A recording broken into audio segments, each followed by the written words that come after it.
So what I'm going to do this week is I'm going to jump into the corruption system. I'm kind of going to explain it and give you the information. Now, if you know the ins and outs of everything about the corruption system, then so be it. But this is more aimed towards guys I've seen commenting that don't really understand it, or they've said certain things that are kind of took out of context and they've said it won't work because of this. But also I'm going to come to some of the valid points. Will this be exploited to shit? What's the potential for it being exploited? And how will it work in Ashes? And will it even work? And kind of give you my opinion on where I lie in the middle there and give you some information, so when you go into Alpha 2 or when you play this game at launch, you kind of know it's going to play out and you know it works and you know how to use it properly. So how does the corruption system work?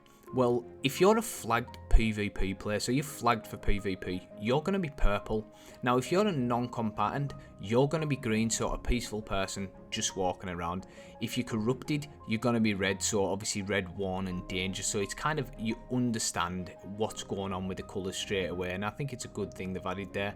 Now, if a purple decides to kill a non-combatant, a green, a peaceful player, what's going to happen is they're going to build up corruption, and the more players they kill, the more non-combatants they kill, the more corruption they're going to build up. The wider the level gap is between these two players, so if you've got a super high level purple and you've got an extremely fresh new beginner or starter that's a green and not flagged, if you go over and you decide, I'm not very skilled, I just want to ruin some people's lives, I just want to annoy and PK in an area, they're going to get 4 times corruption build up. So you're really going to have to think about, is it worth killing this low level guy for this amount of corruption? And what that does there is, these low level guys who have probably not really got any decent resources, and the corruption you're going to get from attacking them, there's no real point. So it incentivizes just leaving these guys alone, letting them learn the game and letting them just do their own thing, and you just try and fight people at your own level or potentially flagged for PvP. Now that is what Intrepid is aiming the system to work as. So what Intrepid are trying to do is it's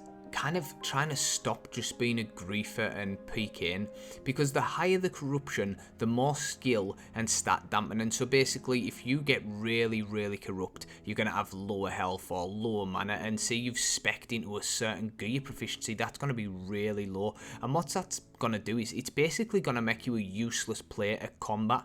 So you can think, oh well, you know, you can work it off, but if every day you're just PKing and just trying to grief, if you're becoming basically a shit version and all this stuff you've worked for is decreasing and getting diminished and debuffed, then it's not just about the PKing, because when he wants to go on a raider, if he gets invited, or he wants to go farm, or he wants to defend himself against certain bosses or certain things in the world, he's not going to be able to do that effectively. So he's potentially going to die a lot more and then accrue even more XP debt from dying, which is something you don't really want to do. So when you take it out of context and you just look at the penalty of just, you know, killing someone, you've got to think how that would affect their day-to-day gameplay and how it would hinder them. And also you've got to think of the corruption.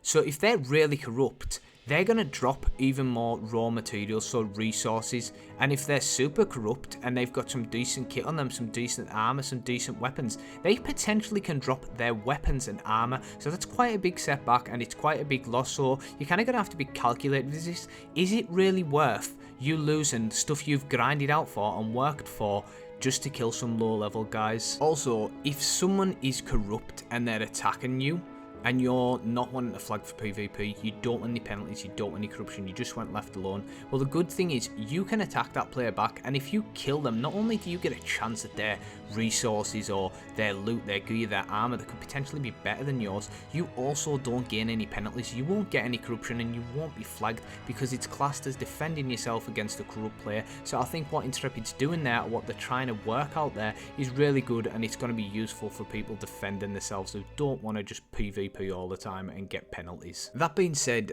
on the other end of that, if you're a non-combatant and you try and maybe game the system and you try and heal or help or buff one of these corrupted combatants, you will become a combatant yourself. And follow on with even more negatives, player-to-player trading will be disabled if you're corrupt. So if you want to, you know, trade with someone, you need some stuff to do some of the other stuff in the game when you're not just slaying people and ruining lives. You can't do that. If you want to use public storage, well, guess what? You can't do that either. So you're locked out of this. However, these are a couple of things that's redeeming to this. if you're going out PKing and you're farming out, or you're trying to get resources, or you're trying to, you know, gain something without farming because you're too lazy and you prefer to kill and get their loot, you can go store this in your freehold. And not just that, the one thing you will never drop, no matter how corrupted or how much of a PK you are, is your gold. That is not going to be something that drops in game. So you may ask, is this system foolproof? Like, what are the disadvantages?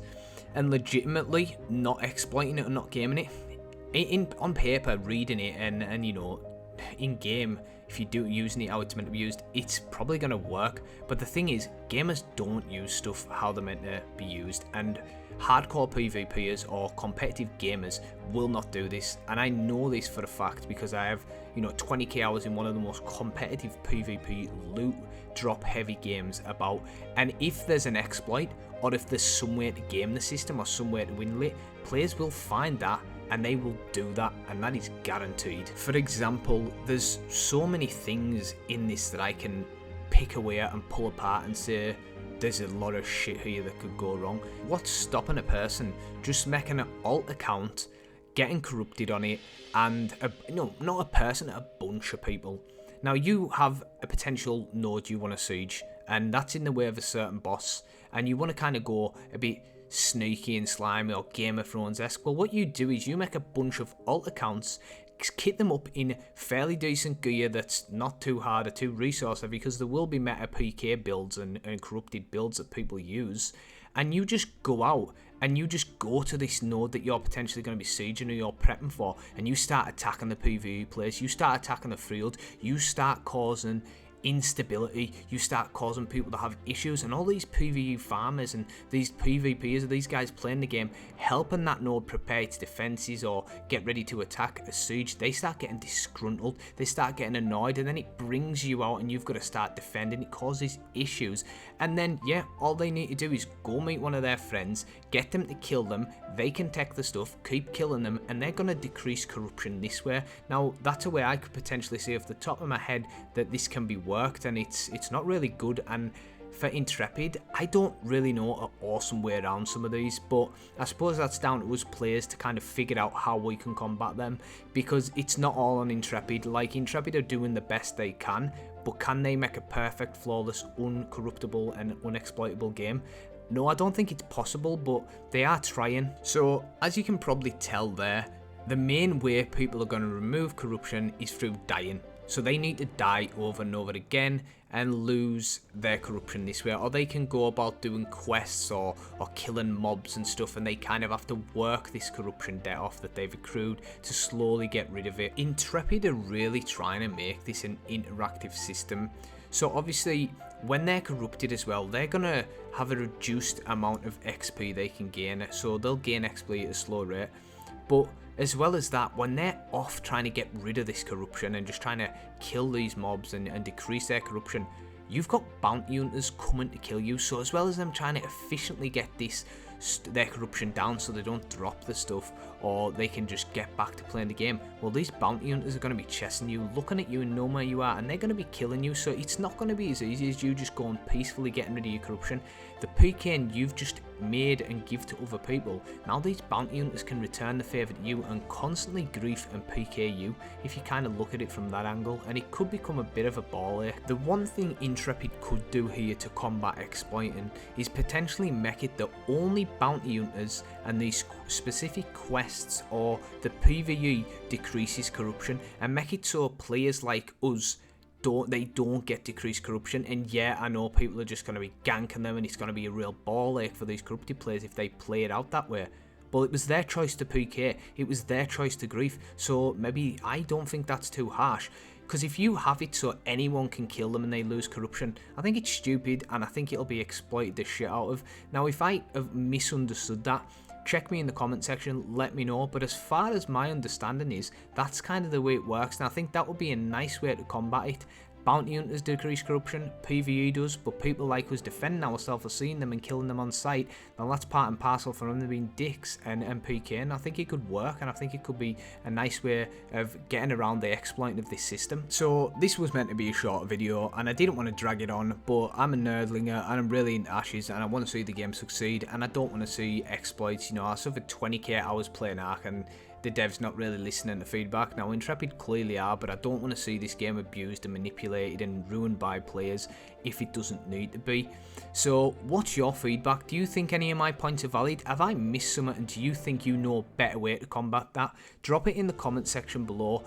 If you want, you could continue the talk and jump into our Discord. We're always talking about Ash's stuff there, because all of this feedback is only going to help Intrepid. It's only going to help Ash as a creation, and I think that's kind of, as a content creator or someone like you who are watching or just want to play the game, I think that's kind of where we can really get involved and help the game out. But as always, I really do appreciate you watching the video, and I'll catch you in the next one. Cheers.